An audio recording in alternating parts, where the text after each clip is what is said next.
Yo, what's going on, fam? These are my smothered hamburger steaks and onion gravy. One of them nights I just really wanted some comforting soul food, and this really hit the spot. First, I had about 4 pounds of ground beef, and I added 1 box of this beefy Lipton soup mix, both packets in there. Then a generous amount of Worcestershire sauce, some black pepper, and a little bit of salt just to make sure our seasoning game is on point. Then you want to really make sure all those seasonings get well incorporated into the beef, and then you just want to flatten out some patties, and then we're going to get them seared up really hard in just a little bit of oil because we're going to get plenty of fat for our roux from all the beef steaks. Then you throw in 2 julienne yellow onions. See, they already got a beautiful color just from that beef fat.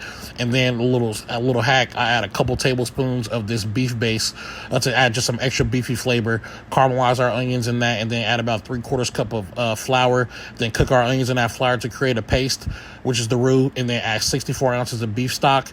Make sure that flour gets really mixed well in there, and then you just let it simmer until it thickens up. And then check for seasonings. I ended up adding a little bit more salt and plenty of black pepper. Poured that gravy all over this beef, and then covered it in foil and let it bake for about 2.5 hours until they were nice and tender, and that gravy was beautiful, man. Get you some white rice, drop this over the top of that, and I'm telling you, this is just one of those meals that'll touch the soul and have you feeling good for days. You definitely got to try this one out, guys.